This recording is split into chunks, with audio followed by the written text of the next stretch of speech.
Living with the Text is a series of short videos that are meant to help us engage with the upcoming scripture for Sunday.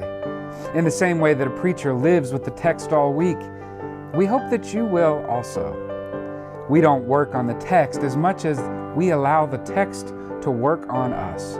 Let this engagement with Scripture be a gift to your week, and find out how much more meaningful Sunday worship will be when you've been living with the text all week.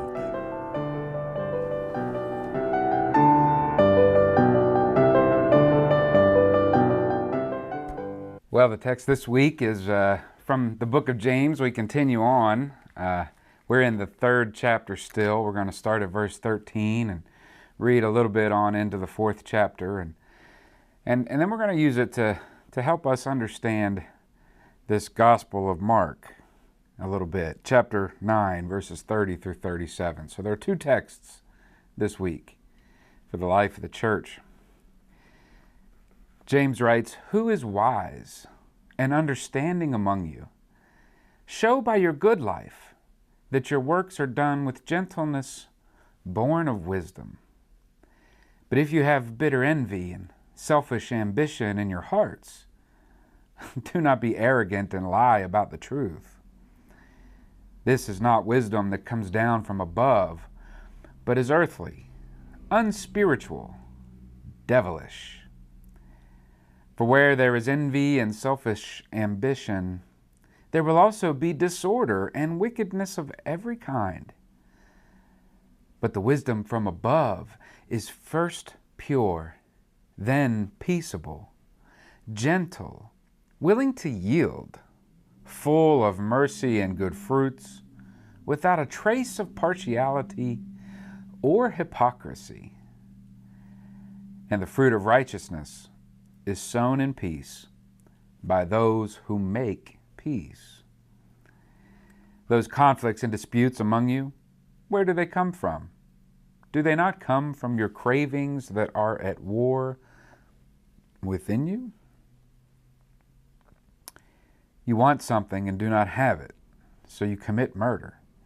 And you covet something and cannot obtain it, so you engage in disputes and conflicts. You do not have because you do not ask. You ask and do not receive because you ask wrongly in order to spend what you get on your pleasures. Submit yourselves, therefore, to God. Resist the devil, and he will flee from you. Draw near to God, and God will draw near to you." This beautiful text from this writer James, this writer of wisdom, this universal letter that was written for the whole church of any time and place. Wisdom for those who seek to be near to God. And a life in this wisdom, it bears fruit. You can tell just by the way someone lives. As James is setting aside two different types of wisdom, we have an earthly wisdom, an unspiritual wisdom that says, I'm going to look out for three people: me, myself, and I. That's an unspiritual, earthly kind of wisdom, as I read James, who says, you do not receive because you ask wrongly in order to spend what you get on your pleasures. This selfishness that only leads to envy. This self-ambition that only leads to self-destruction.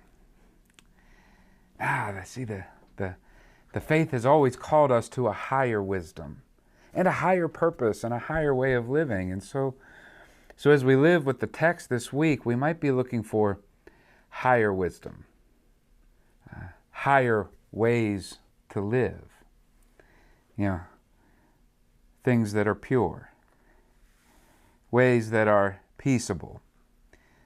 And notice, peace is never given in the text when it has to do with the way we live. Peace is always made. Right? Blessed are the peacemakers. And James says that the fruit of righteousness is sown in peace by those who make peace. Peace has to be made. And it's made, I think, in this higher wisdom life. It's arising to our best selves, who we really are, I believe, who God is calling us to be. How do we rise into our best selves is a great question for the church this week. And as we look into the Gospel of Mark, it's kind of interesting. I think Jesus is calling his disciples into being their better selves, because here in Mark's Gospel, chapter 9, 30 to 37, Jesus introduces something that calls the disciples to rise to their best selves. He offers a little child. Listen to this. They went on from there and passed through Galilee. Jesus did not want anyone to know it, for he was teaching his disciples, saying to them that the Son of Man is to be betrayed into human hands, and they will kill him, and 3 days after being killed he will rise again.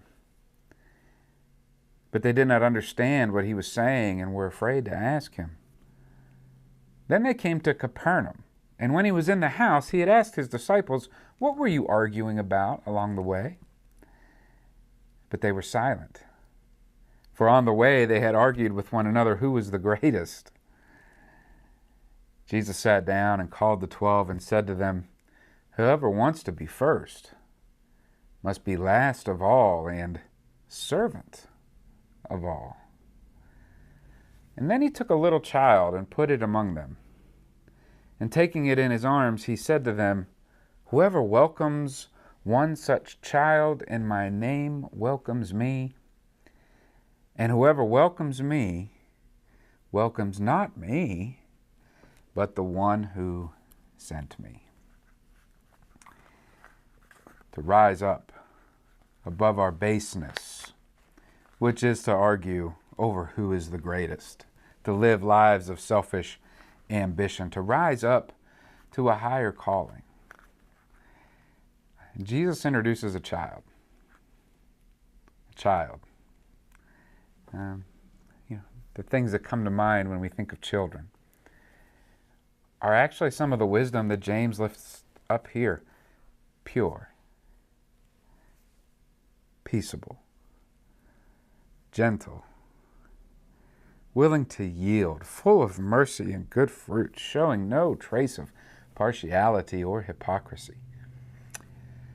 A child can sometimes bring us up to our best selves.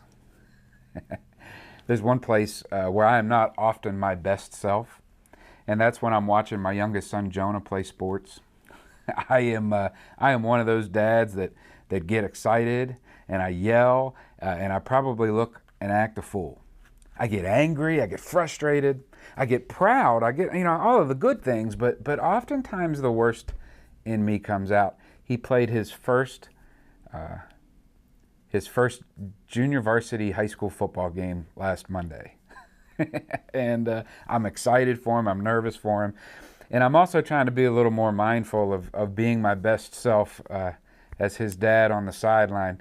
And what was really funny, my best friend's wife came to the game to support us, and she brought her little baby. She had introduced a child into this moment where I could fall to my worst self. She needed a break, and so I held that beautiful little baby girl. I held her all game, and I laughed, and I looked back at one of my buddies and said, "Now this was a dirty trick. She had me hold this baby the whole time because she knew if I was holding this baby, I couldn't yell and cuss and act a fool." Introducing something pure and gentle and peaceful, full of mercy and goodness, introducing things like this into our lives rise us up to our best selves. Maybe that's what it is this week, church, as we live with this text, is what can we introduce into our lives that's pure? What gentleness can we introduce into our lives that will help us to be more gentle? What goodness and purity can we add to our lives that might rise us up to our best selves, that would allow us to leave behind selfish ambition that leads to envy and hate and deceit? What could we introduce into our lives this week that would rise us up to holy wisdom living? Draw near to God, James says, and God will draw near to you. Introduce pure and holy things into your life as you live with the text this week.